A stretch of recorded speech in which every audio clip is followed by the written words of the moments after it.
Tara looked out at the city skyline from her apartment window, feeling the cool glass against her forehead.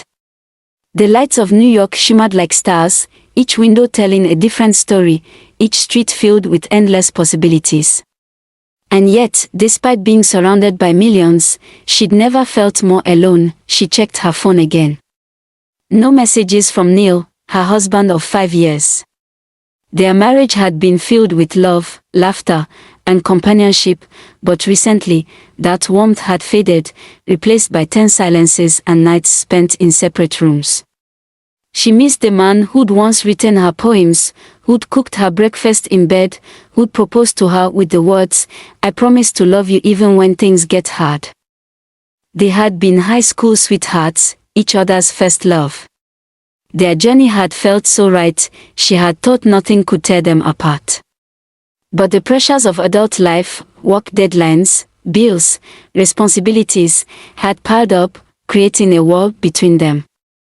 Neil, who once wanted to be an artist, had become a data analyst. Tara, who dreamed of traveling the world, was managing a hectic schedule as a marketing executive. And somewhere along the way, they'd both stopped sharing their dreams with each other. Tara knew things had changed when she noticed Neil spending more and more time at work. When she'd brought it up, he'd shrugged it off, saying he wanted to provide for them, to make sure they were secure. But it felt like an excuse, a shield he was hiding behind. In truth, she knew that money was not the issue. Something deeper, something unspoken, was threatening to pull them apart. On a whim, Tara decided to make dinner that night, hoping to break the cycle. She spent hours preparing Neil's favorite meal, lamb curry with basmati rice. She even set the table with candles, just like they used to do in their first apartment. By the time he walked through the door, the aroma filled the air, and Tara's heart was full of hope. "Neil, you're home. I made dinner," she said, greeting him with a tentative smile. Neil looked surprised, almost guilty. "Oh, Tara. I didn't know you were cooking. I already ate with some colleagues after work." Her heart sank, but she forced a smile. "Oh, okay. I just thought it would be nice, to spend some time together." Neil put his hands in his pockets and avoided her gaze. "I'm just really tired, Tara. It's been a long day." Without another word, he disappeared into the bedroom. Tara's heart ached as she sat down at the table, eating alone in the candlelight she had lit for them. She wondered if they had grown so far apart that they could no longer reach each other. The following day, Tara couldn't focus at work.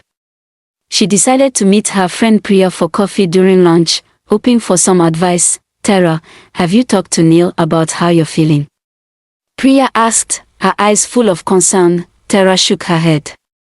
"Every time I try, it just ends in silence. It feels like he's already given up, and it terrifies me." "Maybe he feels the same way," Priya suggested gently. "You both need to be honest with each other. It's scary, but avoiding it will only make it worse." That night, Tara took Priya's words to heart.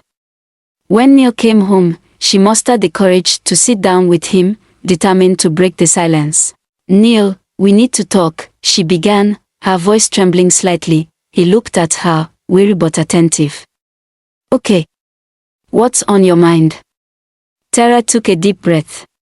"I miss you. I miss us. It feels like we're just existing next to each other, not really together. I don't know when we stopped being a team, but I want to fix it." Neil looked down, his expression conflicted. "Tara, I miss us too. But it feels like we're always chasing something, a promotion, a bigger apartment, more money. It's like we lost sight of who we were. And I don't know if we can go back." Tears welled up in Tara's eyes. "But do you want to try? Because I don't want to lose you, Neil.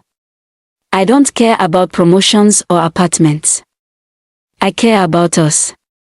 There was a long pause as Neil seemed to wrestle with his own emotions. "You're right. I don't know why I thought burying myself in work would fix anything. I didn't want to face the fact that I was unhappy with myself, that I'd lost sight of who I wanted to be. They stayed up late that night, talking about everything they had held back.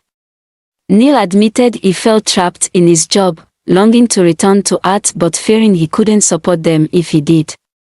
Tara confessed she felt like she was losing her sense of adventure and becoming someone she didn't recognize. In the weeks that followed, they made small changes. Neil began taking art classes in the evenings, reigniting his passion for painting.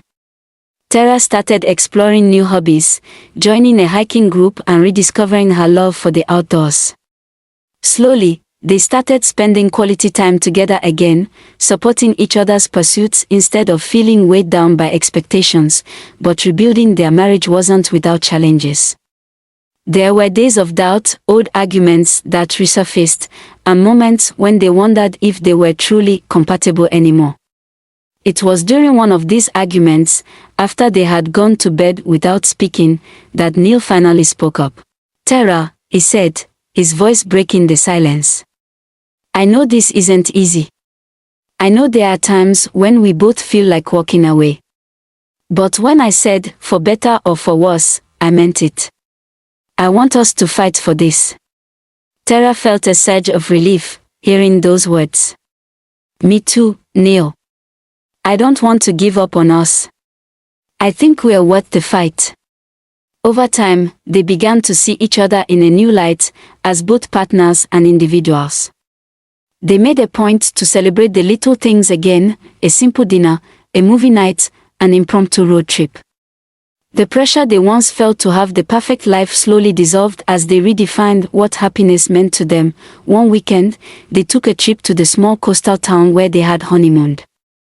Walking along the shore, hand in hand, they reminisced about their early days together, the dreams they'd shared, and the love that had brought them this far.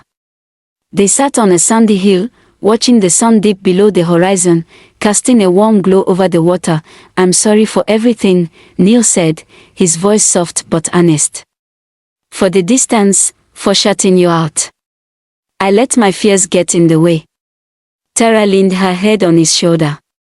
"We both did, Neil. But we're here now. And maybe that's all that matters." In that moment, Tara realized that love wasn't always about grand gestures or fairy tale moments. Sometimes, love was a quiet resolve, a promise to stand by each other's side through life's messiness. To face the uncertainties together, and to find joy even in the struggles. As they drove back to the city, Tara felt a peace she hadn't known in years. She knew there would be hard days ahead, that life would test them again in ways they couldn't predict. But she also knew that, together, they had found something unbreakable, a love that could weather any storm. For better or for worse, they would keep choosing each other every day, and in every season of their lives.